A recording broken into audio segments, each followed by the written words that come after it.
Welcome to Amazon Legends, where we have real stories about making it big on Amazon. Our guests are CEOs of large companies and entrepreneurs who became power sellers, also providers specializing in helping sellers, aggregators that acquire sellers, and former Amazonians will give us an insight from behind the scenes.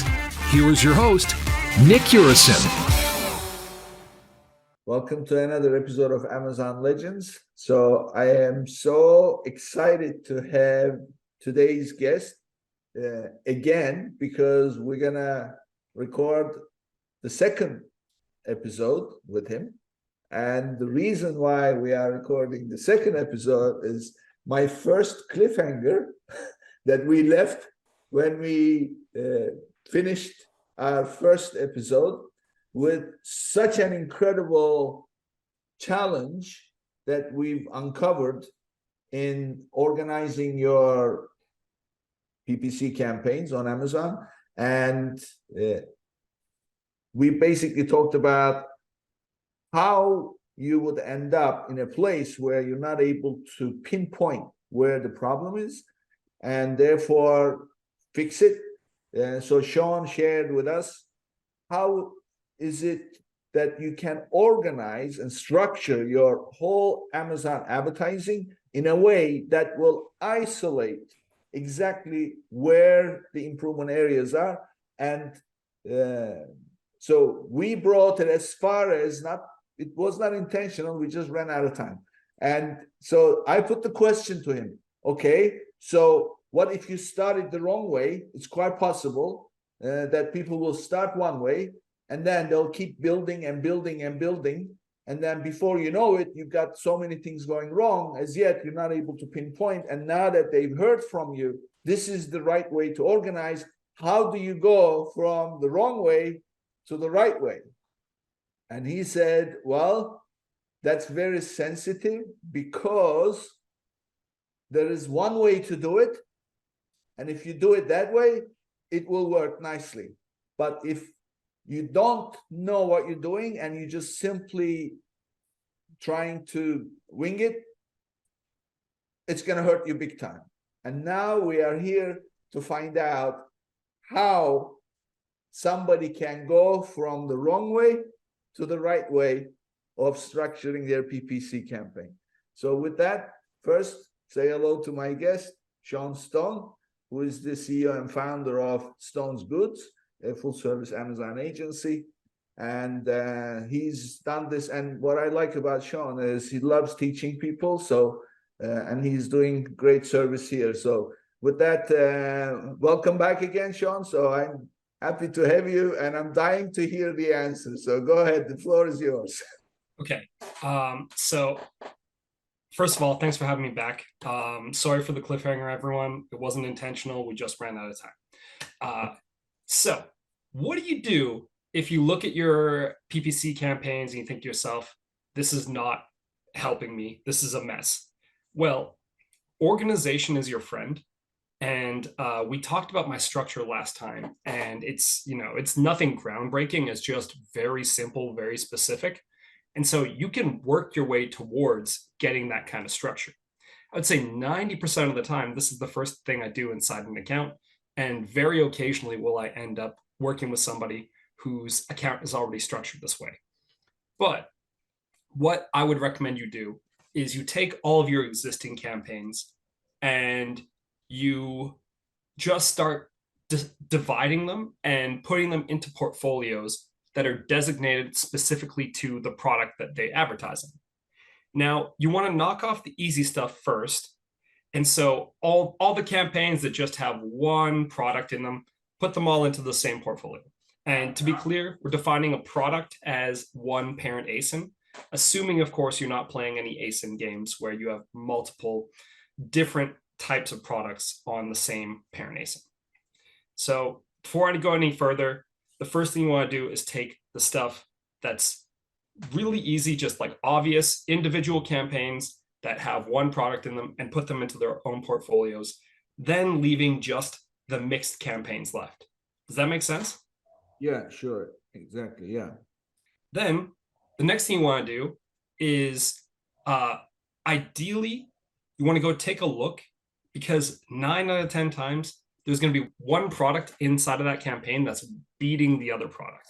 So generally speaking, what you want to do is figure out which one of those products that is, and then decide, what do I want to do with this campaign? Do I want to just pause the ASIN in that and then move it to the portfolio that it's associated with?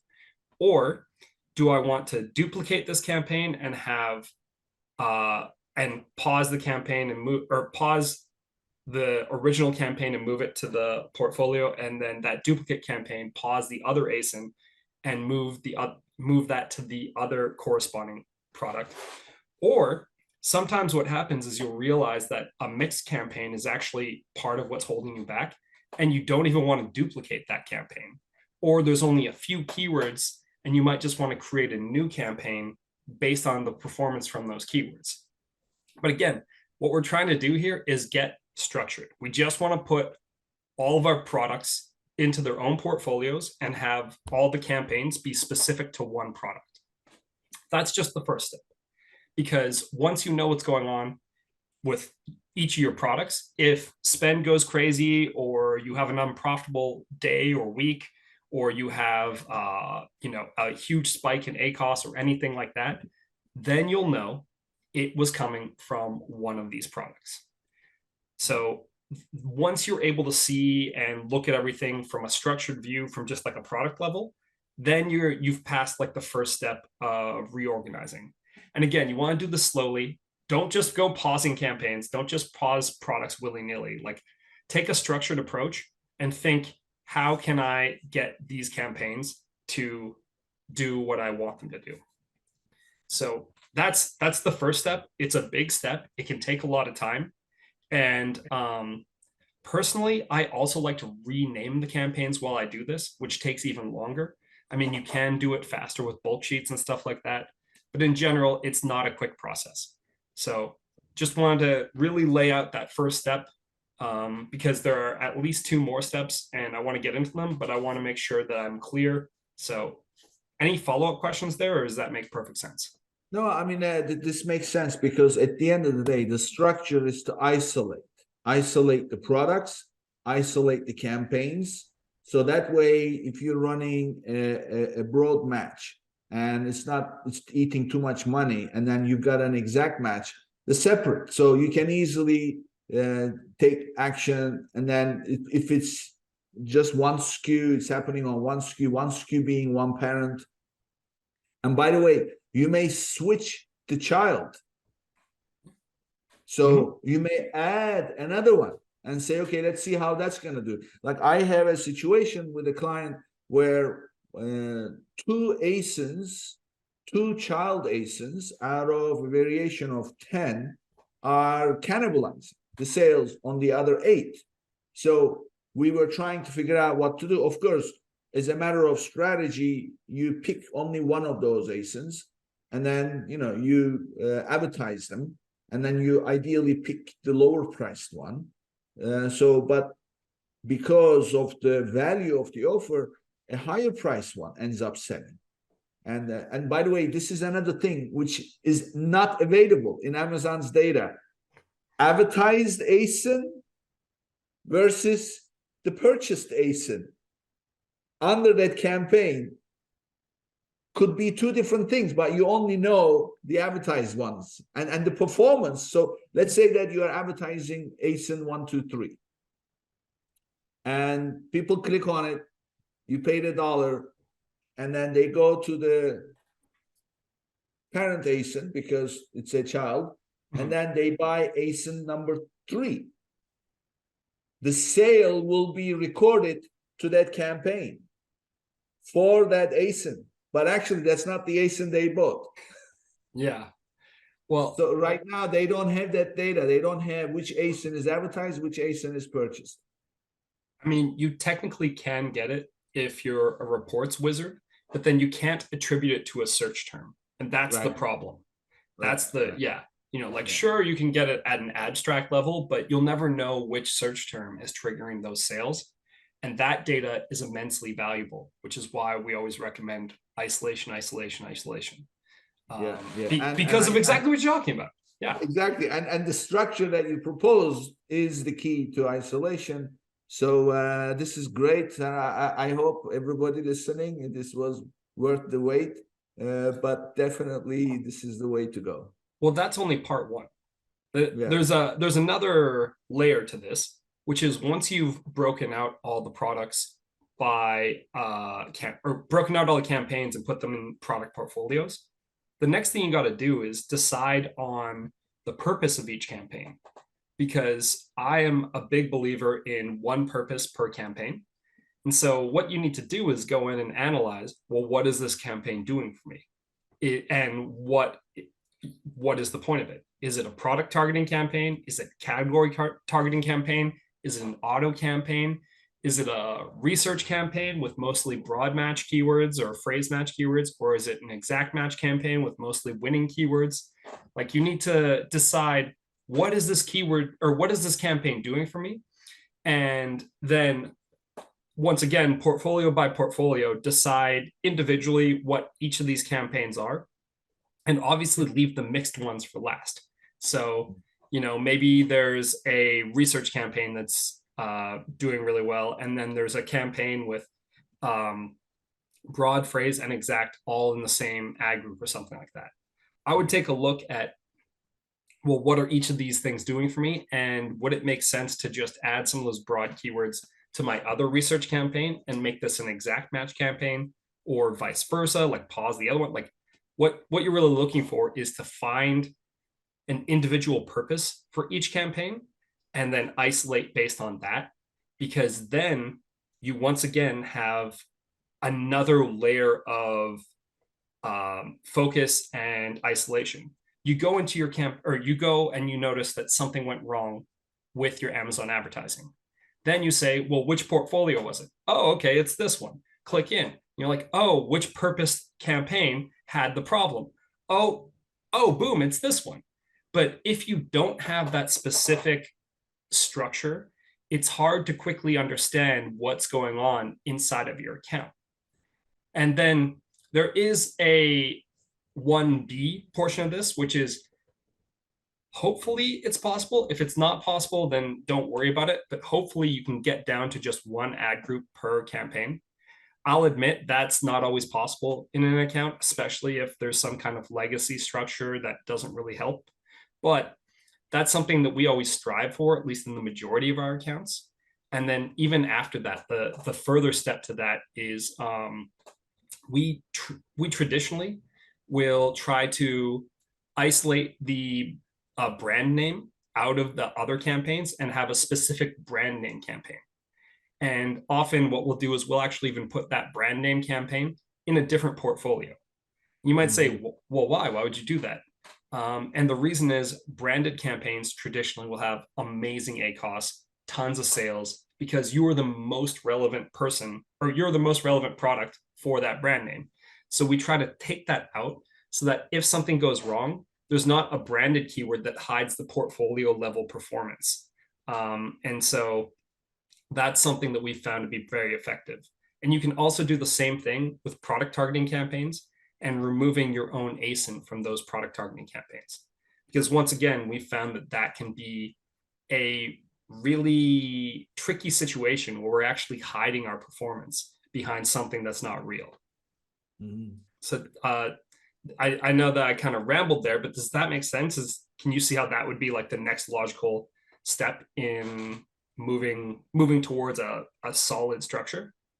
Yeah, well, I mean, what I like about this approach, as far as separating two things that you mentioned to separate, and one of them is something I like very much, and that's the branded ones. So branded campaigns versus unbranded campaigns.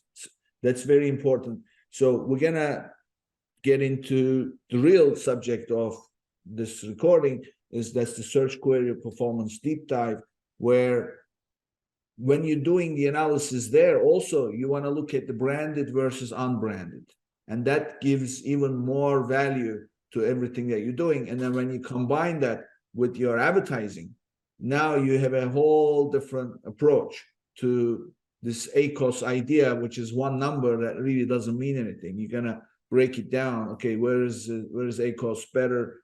And branded, unbranded makes a big. To me, that's the first. Like, you know, when you are going somewhere and then you get stopped and you get asked the first question, and then based on that you go this way or that way, like the passport control. You know, U.S. citizen, U.S. passport holders, or what is it? U.S. passport, permanent residents, and green card holders go this way, and then everybody else go this way, and then they split again. European. So the first question to me is branded, unbranded. How are they? And then you just go from there. Oh yeah, and I mean the search query performance is a real gold mine for that kind of stuff, because you get all kinds of really, really helpful information in there that can really help like inform your decisions without having to start a research campaign. You know, you don't have to spend $100 on a keyword to know if it's going to or not going to work. You don't have to have these huge auto campaigns anymore. I mean, there's still merit to them, but it's no longer the only way you can conduct research without buying a third-party software tool. So I'm dying to get into the search query performance discussion, but I have one more thing that's very interesting. As you were talking, it kind of hit me, and I'll share it. So you've heard the term gamification, right? Mm-hmm. Yeah. So it is big these days. You know, it's basically anything that you are doing work-wise. If you turn it into some kind of a game, then people end up enjoying the work more. And this is heavily used for corporate training and things like that. But it's all about, you know, associating points with whatever you're doing and then turn it. However, I suddenly thought a gamification concept in this way of structuring your campaigns.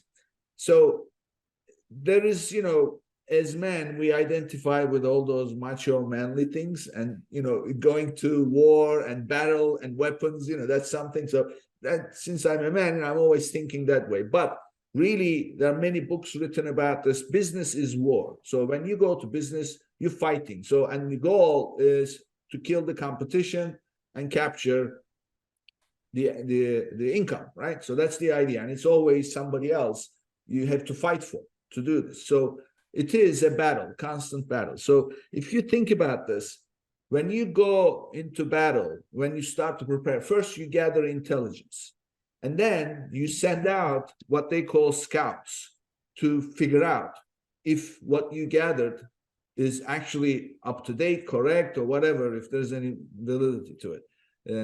So, and then you have these special forces that go operate in the dark, and then you have the final armies going.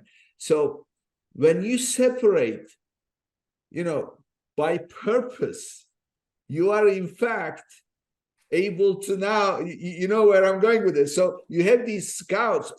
So let's say that, for example, if you did this and you have a research campaign, you know how much research is costing you, because it's going to have terrible ACOS. And then you have those exact searches. Those are the snipers. They shoot to kill. And you know what that's getting you. And so as you were talking, this is like a great thing for a business to have. Okay, I'm spending so much in researching, and then you can measure the performance of that research, the outcome. Okay, how many new keywords have we added? Where did they come from? They've come from research campaign. And then you have those exact matches. How is that doing? How about the broad match? You know, so each one you are able to then budget, not in terms of return, but in terms of cash. How much cash is this going to take? And let's go easy on the research this month. Let's step up the exact so that we can get better. So things like that. So I thought that, you know, this dividing by purpose would really turn your entire military into these special teams, each one with different amount of budget, different types of purposes. Right? Yeah. I mean, I never thought about it from a military context, but the way you explain it, yeah, it makes perfect sense. I haven't really, for someone who is kind of analytical. I never really analyzed why it is the way it is. It was just born out of necessity. You know, like I've had enough situations where basically I have to fix it. And you know, I thought to myself, okay, well, how am I going to fix it? I've got to isolate. I've got to give everything a purpose. And then if anything doesn't perform its purpose, I need to figure out why that is and then immediately change it.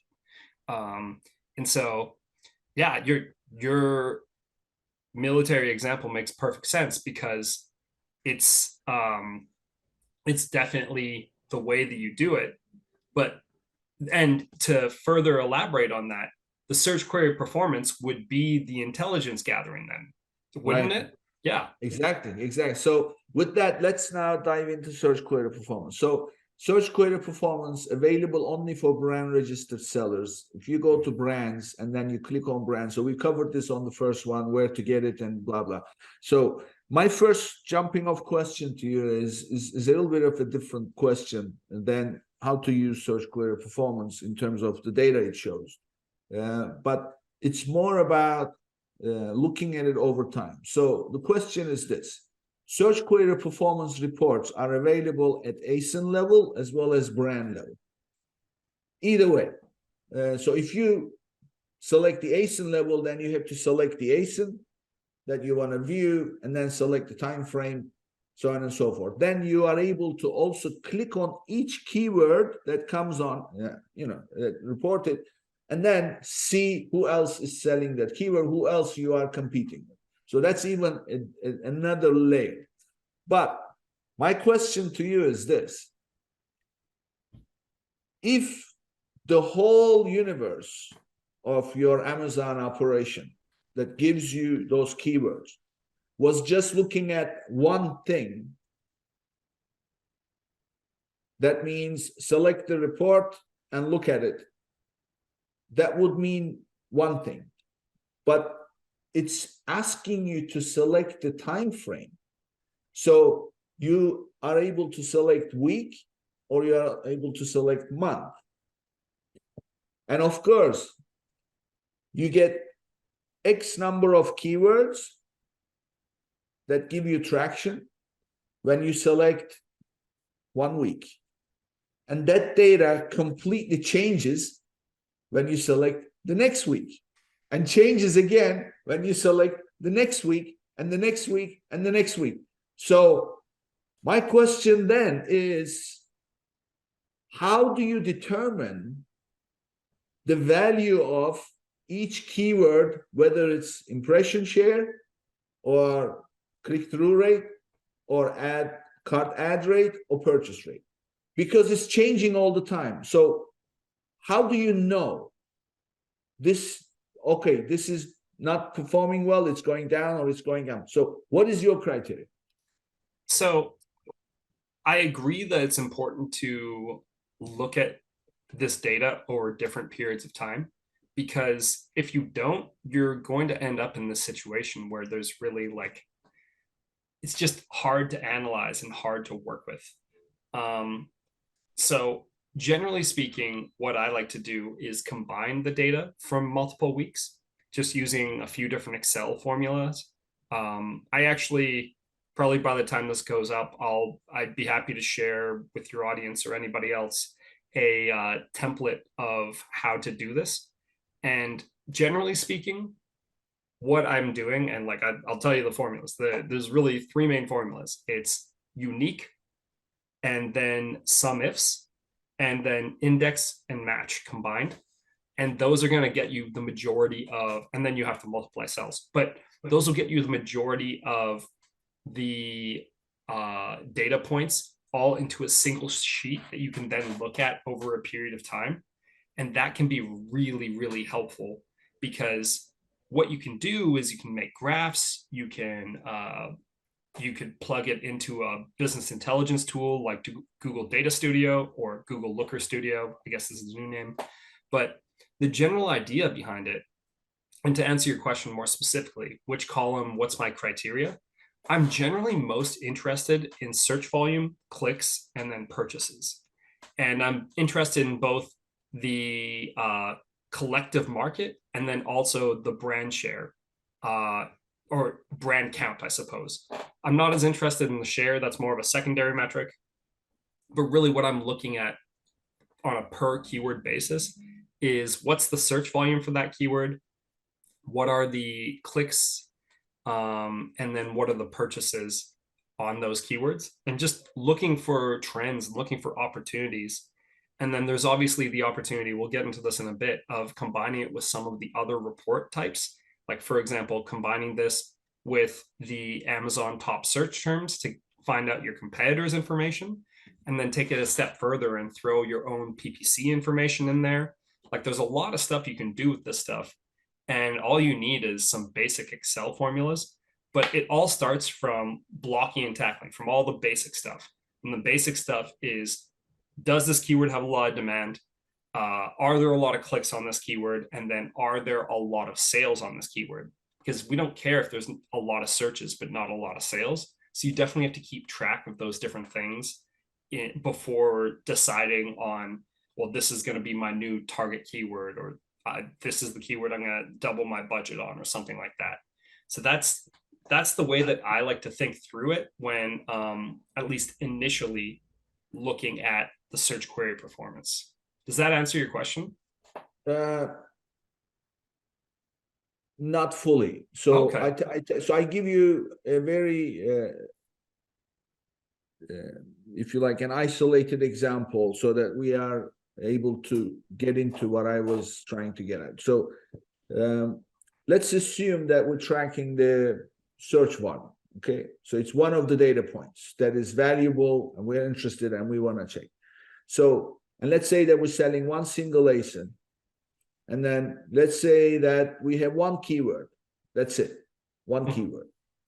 So when we go to search query performance, and then let's say that we are also going to look at this at ASIN level. Frankly, since we're selling only one single ASIN, brand view, ASIN view, it doesn't matter anyway.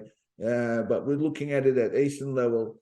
So we're going to select, it's our, we just launched and it's been 4 weeks. So we have 4 weeks of data.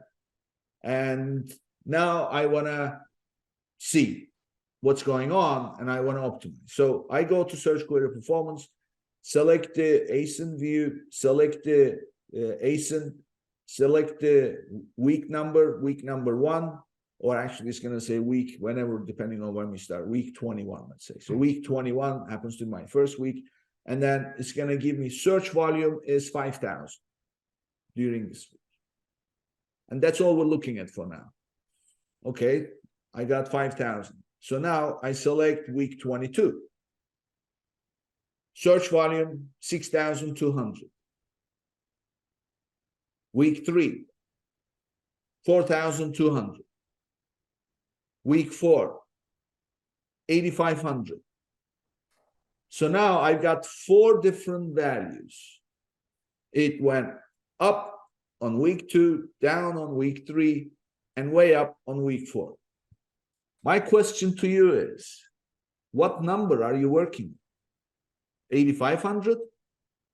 Or the first 4,500? Or whatever the number was? Or is it average or total? What are you working with? So if I'm looking at 4 weeks of data, I will aggregate. Because what I'm going to do is compare all of those keywords in their aggregate form, because maybe an influencer used a term in a video and that keyword took off for a week, but then the other 4 weeks, it was nothing. That's something that I don't want to be misled. And so I'd rather look at it in aggregate instead of in average, because I've found that averages lie more easily, if that makes any sense. So aggregate means you're going to sum up all 4. Exactly. But that doesn't, okay.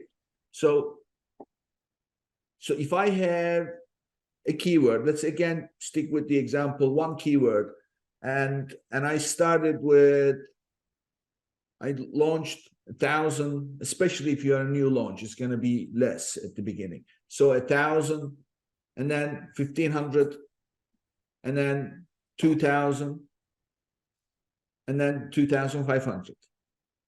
Okay. 6,500 searches. Mhm. Now take that, okay, for an existing seller. Week 1, you're gonna laugh now. Week 1, 2,500. Week 2, 2,000. Week 3, 1,500. Week 4, 1,000. Yeah. Both show the same. Mm-hmm. Your actions will be different for each scenario, right? Yeah, that's true. So what do? Looking at aggregate does not help you in that case. What do you do? Okay, so then I just look down the list. Okay, so search volume is kind of hard to read. What's the next valuable metric? What about clicks? Are we getting a lot of searches on this keyword, but not a lot of clicks? Well, or is there one moderate search term that has a ton of clicks? That means that this keyword, technically, the keyword level click-through rate is higher. Maybe I should advertise there instead. Or if I just take a look at the purchases, search to purchases, that's something that'll be kind of funny sometimes, where there will be a huge search volume, but then if you jump all the way over to the purchases column, suddenly this keyword doesn't look so relevant because it's really broad and only 5% of the time somebody buys, but the second keyword down the list has double the amount of sales on it. So when I'm looking at a term, I'll look at a secondary metric if I'm not sure what to do. I have a question for my listeners. Are you experiencing cash flow challenges with your Amazon business? Well, silly question. Who is not, right? So let me introduce you to Viably, a unique solution tailored for Amazon sellers and e-commerce enterprises. By connecting your Seller Central or Shopify account, you can promptly access funding along with a variety of financial tools, all for a flat fee. It's as simple as that. And for my listeners, they are offering an extra $1,500 in funding for eligible applications. Start your quick and easy application today at runviably.com/legends. And that's runviably.com/legends.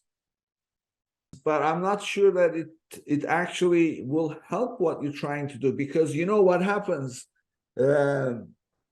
if you win a race where 10 men raced against each other and you become number 2, that's an accomplishment. But if you are in a 2-man race and you came number 2, not so much an accomplishment. So my point is, as the pool shrinks, your purchase rate and everything else may go up, but that does not necessarily indicate. So you could, in fact, be dwindling down in terms of the demand or the search volume. And by looking at these secondary metrics, they're going to naturally be greater and greater, because in that smaller percentage, even one purchase out of 2 clicks is 50%. He's going to say, wow, I got 50%. But you don't really, so that's my concern. Yeah, but I'm not talking about looking at a percentage here. I'm talking about the aggregate or the actual values that Amazon gives you. So Amazon gives you the total number of clicks on a keyword from search query performance. Amazon gives you the total number of purchases on a keyword. So I'm not talking about percentages. I'm talking about, well, let's sort by search volume first. Then let's look on that same keyword, are the clicks high? Or on that same keyword, are the total number of purchases, not a percentage, but like the total number of purchases, are they high? Because those things can really inform your decisions. So not when you say total number of purchases, it's not your purchases, but it's everybody else's purchases combined. The market's purchase, yeah. I see. Okay, market. So then you compare yours against market purchase, which is in the search query performance. Then you can get an idea. But I'm still not seeing how not being able to see the trend on a particular keyword on any one of the data points. It's on a downward or an upward. Just looking at the secondary ones will really help you. What you want at the end of the day, so as someone that is, let's say I'm lost, okay? I'm driving my car, I'm lost, I'm going from A to B, okay? and I'm feeling uneasy. I don't know if I'm going in the right direction. If something tells me, don't worry, we don't know what's going to happen on the next curve, but you are going in the right direction. Just keep driving. Mm-hmm. Versus turn back, you are in the wrong direction. That's what I'm looking for. So that to me is the trend. Is the trend up or down on a particular data point? And if it's up, today it may be down. Then I don't need to look at anything secondary. I can just simply go by that. And then what if the trend is down, and then I am actually better, then I say, okay, you know what? I am doing better and better on this, but except that on this one, the whole demand is going down. Even if I get 100% success, it's not going to mean much. So that's my point. Oh, you're talking about using trends over time. And yeah, that's something that I was kind of talking about, where you combine multiple reports and then you can either create graphs or something like that using Excel, or you could plug it into Google Data Studio. Like, those are things that you can do, and those are things that we will do from time to time, especially if we run into a situation where we're like, where did our sales go? Or why is this not working anymore? Like those trend analysis activities can be very, very helpful. Yeah, I agree. And sorry if I guess I just didn't call out the fact that yes, trends can be super helpful in this respect. But yeah, it's something that every seller wants to see. Is like, how am I doing? How am I doing against the trend? Are my sales shrinking while the trend is growing? That's a problem. That's the kind of analysis you can do with search query performance, which is so helpful. Yeah. Okay. So let's now get into what you were talking about in terms of, okay, so search volume. So what I want to know is, what are some actions that you decide on based on what data point you're looking at? So we're not going to talk about combining different data points or different report types yet. We're just going to talk about only the search query performance. Yeah, just and you know what, depending on where the conversation is, we may end up, yeah. Yeah. Okay. So, but let's give it a shot. So let's first, but feel free to introduce. If you do this with this report, also you could do this. So let's start with that. Let's stick to that example of one ASIN, and we've got, of course, we're gonna have more than one keyword. So let's and then we looked at several weeks of data, and then now we are about to make some decisions. So what are we looking at, and what are we deciding? So there are a few things that I would do. First of all, I would definitely download these or get some other way to look at this data, so that we're not just clicking around in Amazon, because it's really hard to compare period data without having the data in your own thing. So generally speaking, some of the things I'd be looking at are, what are the highest search volume keywords that I got at least one click on? Just to see, are there any high volume search terms that are relevant to my product and I'm getting clicks on them. Another thing I might do is do the exact same approach, but for at least one purchase for my product. So high search volume, and sort by search volume and filter to make sure I got at least one purchase.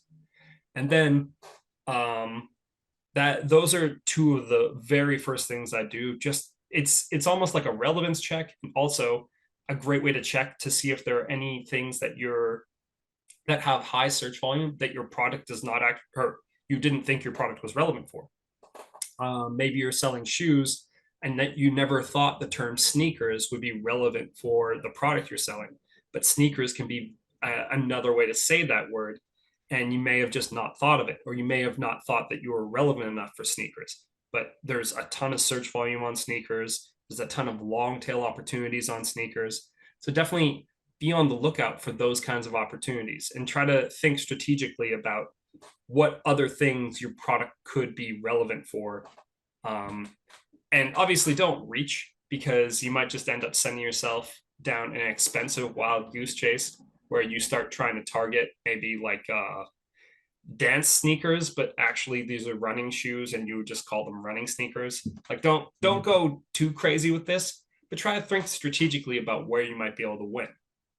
Then the next logical thing to do is to take a look at those keywords and calculate your search query performance keyword level conversion rate. So you just take the purchases column and divide it by the clicks column. And ideally, you'll do this at a new column by the end.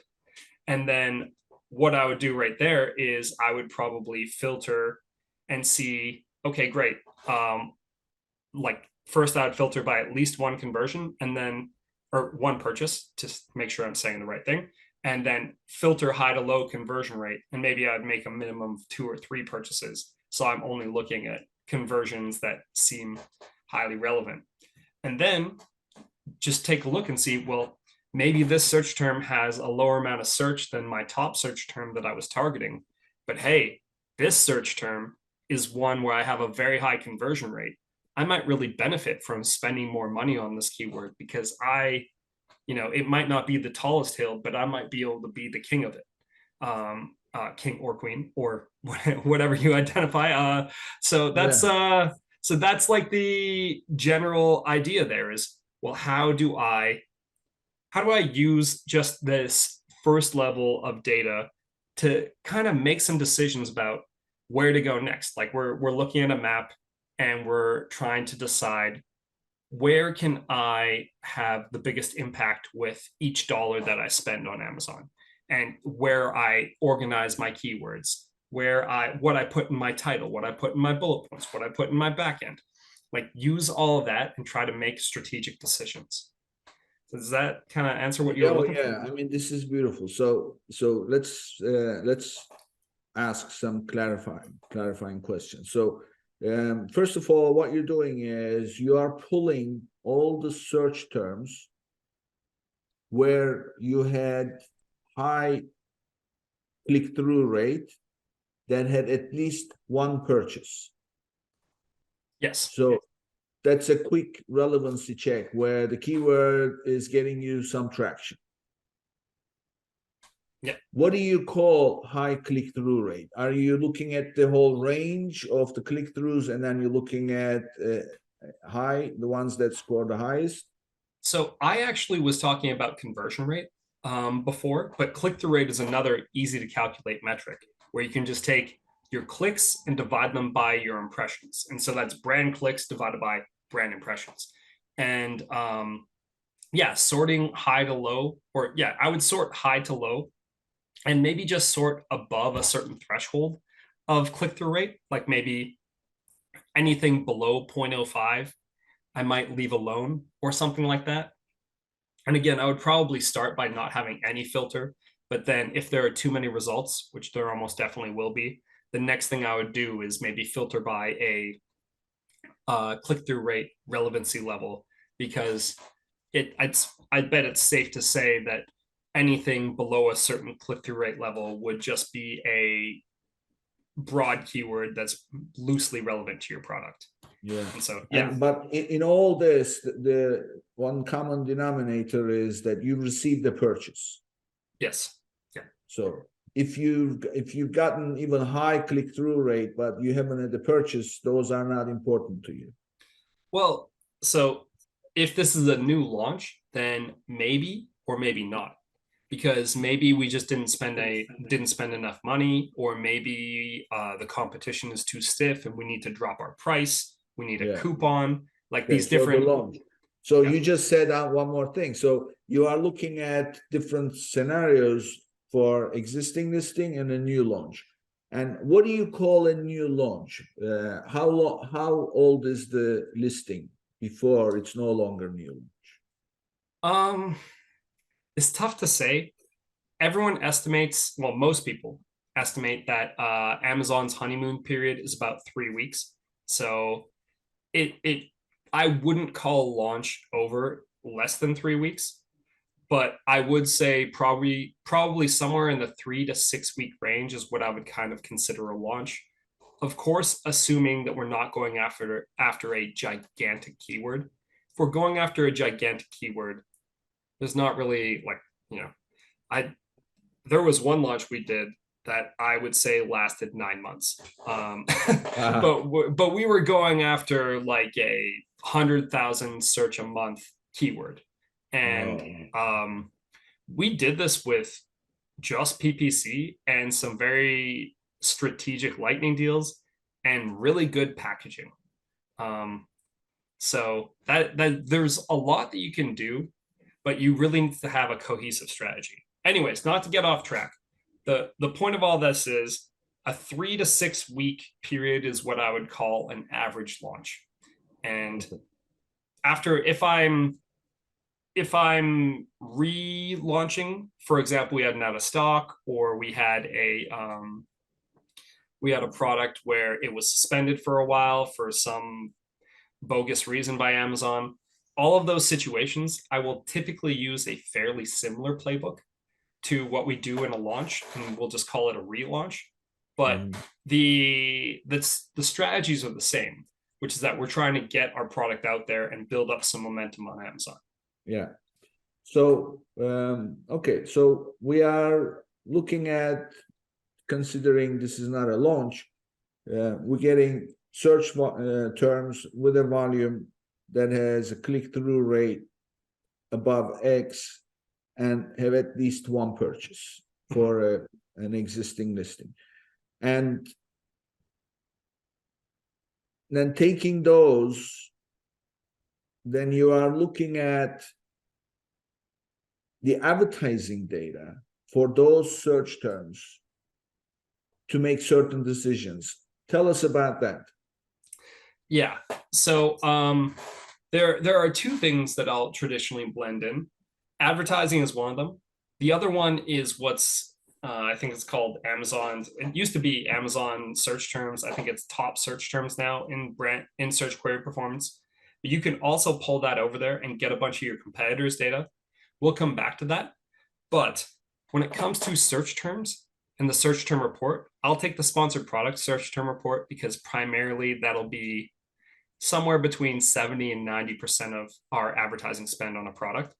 And what I'll like to do is I'll run a sum ifs formula.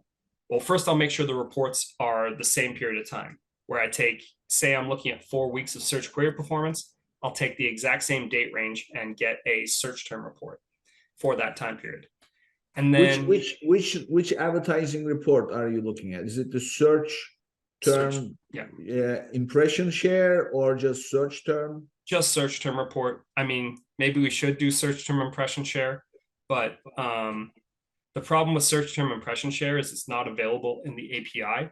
So we've kind of deprioritized it because we want to be able to look at the same thing, whether we're using Excel or we're using software. And so traditionally, we'll use the search term report itself. And what we'll do is we'll use a sum ifs formula to get the search term level impressions, clicks, orders, spend, and sales on that keyword. And then we'll also calculate the PPC click-through rate, PPC conversion rate, and PPCA costs from that, so that you can look at all that data on one line of a spreadsheet. It's going to be a long spreadsheet, a long horizontal spreadsheet, but you'll be able to look at everything on one. And that is really, really helpful, because then you get to conduct that same analysis that I was just talking about, where I'm like, okay, sort by search term, or sorry, sort by search volume, and then maybe filter for relevancy once again, and just look, am I spending on the right terms? Am I spending on my highest search terms? Am I not spending at all on my highest search terms? And then you can conduct that exact same activity where you filter by spend, high to low, and you can look and say, am I spending on the right terms, or am I putting an outsized amount of spend on this keyword that even if I ranked #1, I would only get an additional 20 sales a month from it. And like that's the kind of analysis that you can do with the search term report, combining it with search query performance, so that you're able to look and see, hey, am I spending enough money on the things that matter? So spend is normally where I'll start. now start to get into other things. But I want to stop there and clarify, because there is there could be a lot of nuance to that statement, and I don't want to jump around too fast. Yeah. I want to go back to something and then incorporate that into this with this advertising report. You mentioned adding another column where you divide purchases by clicks. So what you were referring to was, based on your click-through rate, how many people landed on the product page versus how many people purchased? So when you divide purchases by clicks, what you're getting is how many people click through on this keyword to buy, and then of the people who click through, how many of them actually purchased. And so what you can start to see is like, oh, maybe this keyword, we're getting a lot of clicks, but we're actually not getting a lot of purchases because the shoppers are actually looking for something else. So maybe we shouldn't be going after this keyword because it's a little bit misleading to shoppers. And maybe this other keyword where we've gotten fewer clicks historically might be the right thing to target because of how high the number of times somebody buys when they click on that term. So that's what I'm talking about with the conversion rate, the search query performance conversion rate. No, I mean, that's okay. So the clicks mean number of people that landed on the page. And that purchases is ultimately how many people ended up purchasing. So that's true conversion. Now, one little distinction there, because Amazon does have that differentiation. Number of pieces purchased or number of orders? So, I am almost certain that it's the number of times somebody hits purchase, and it does not include units. I can check though. Maybe we need to blur this part out, because I forgot to check that part. But what is important here? Both, but I don't know if we're gonna get both from Amazon. No, we're not. We are gonna get only one. Okay, either one. Look, it doesn't matter. Since we are only getting one, it doesn't matter. Whatever we're getting, let's stick with that. So whatever the number of purchases divided by number of clicks, that's your true conversion. So now, if there is a huge difference between clicks and purchases compared to everybody else, and because you can also see the purchase rate of other ASINs, what do you do with it?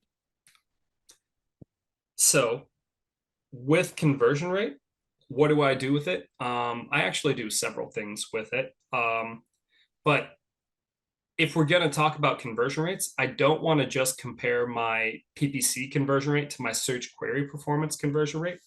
I actually want to take the Amazon top search terms report, and I want to blend that in, because what you can do is you can take a bunch of different searches and you can throw them into top search terms and download those reports for that same time period. And then what you'll want to do is use a formula to pull them all over. Ideally, probably like an index match or maybe a sum ifs. It all depends on the circumstance. And then all that will now show up even further to the right in your same report. And what you can do with that information is you can then you'll get both the click rate and the purchase rate, or click share and conversion share. And so what we'll do then is we'll multiply each of those by the total count. So we'll multiply total clicks from the search query performance report, multiply that by the top ASIN's click share percentage. And by multiplying those two numbers, you get the actual total number of clicks that your competitor is getting on that keyword. And then you do the exact same thing with purchases and conversion share, and that gives you the total number of sales that your competitor is making on that keyword. And then you divide competitors' purchases by competitors' clicks, and you get your competitor's conversion rate, or estimated conversion rate, on that keyword. And so then you can do this all in a spreadsheet with a single formula and drag it down. And by doing all of that, you then can compare your PPC conversion rate, your search query performance conversion rate, and your competitors' conversion rate to see in which case is who's the best in each of these cases. And if there are any situations where your search or where your advertising conversion rate's the highest, that's a clear opportunity in my eyes to spend more money on that term and potentially try to rank on that term and maybe dethrone your top competitor by using data to your advantage when you realize that you're outperforming them. Mm-hmm. Well, that's great. Except it's a lot of data, downloading formulas, maintaining and updating the sheet over and over and over. And then also, factoring in that trend, how these are trending. And it's quite a bit of work. It's almost you would spend hours, obviously doing this. So it's a big deal. Yeah. Well, we can go on. I mean, obviously there's a lot we can do here, but with what you shared, I'm sure people will take this and then apply to their operation. And then, of course, any questions, they should reach out to you. And in fact, everybody listening, I will say, reach out to Sean, and you can see there's a lot here that will make a big difference. So how do you do this, Sean, as an agency who's doing this? So are you doing this with your own Excel analysis? So we do some of this with Excel, but we've actually found a way with software to mimic a lot of this stuff without having to do the download and upload. And so right now we kind of have our own proprietary software that we use to do a lot of this stuff. It's been a long time coming. It's been a big work in progress, but I feel like, we traditionally will use software, and then if we need to do spot analysis or something like that, we might do it in Excel. But traditionally, it's either software or a lot of manual work. A lot of manual work. So, the other thing that happens is as you do your business, conduct your business, and then you accumulate data, it starts to become a lot of data.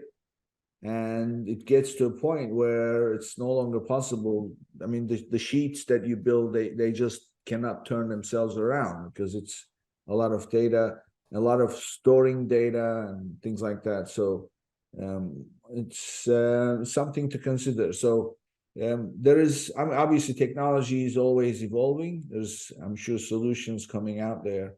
So it's something to be always on the lookout for, I guess. Yeah, I mean, that's why we have a full-time data scientist on staff at our agency. That's kind of out of necessity. I mean, I would love to see somebody come onto the market and just offer this straight up. It would be super valuable to be able to get all of your search query performance data all in one database that you can act on. I think that would be really helpful. It is understandably a technological challenge that most people wouldn't want to take on, but I can imagine it being highly valuable once you're on the other side of it. Yeah. Well, I love this kind of conversation, and unfortunately, we are out of time. So give us again one more time. We obviously, this is our second recording, so we'll put your contact on both episodes. So tell us, how can people reach you? The agency is Stones Goods, so STONESGOODS.com. And you can also find me on LinkedIn at Sean Stone. Pretty easy to find. Throw Sean Stone Amazon in there and I'll be the first one. Don't be a stranger. I'm always happy to try to help. So thank you so much for letting me share this knowledge. I hope that it was valuable. Oh, I mean, it was great. I love this kind of conversation in terms of being specific, and at the same time, people who hear it, they can take it and then apply it right away and then see the difference. So, making an impact, right? That's what it's about. So, Exactly. Yeah. yeah, great. Thank you, Sean. Thank you for being here. Thank you for having me. Before I go, a quick reminder to say goodbye to your cash flow problems and claim your extra $1,500 when you qualify for $25,000 or more in funding. Go to www.runviably.com/legends and start your application today. And this brings us to the end of another episode, and I'll see you on the next one. If you enjoyed today's episode, be sure to subscribe, rate, and review the episode, and share it with someone you think would benefit from it too.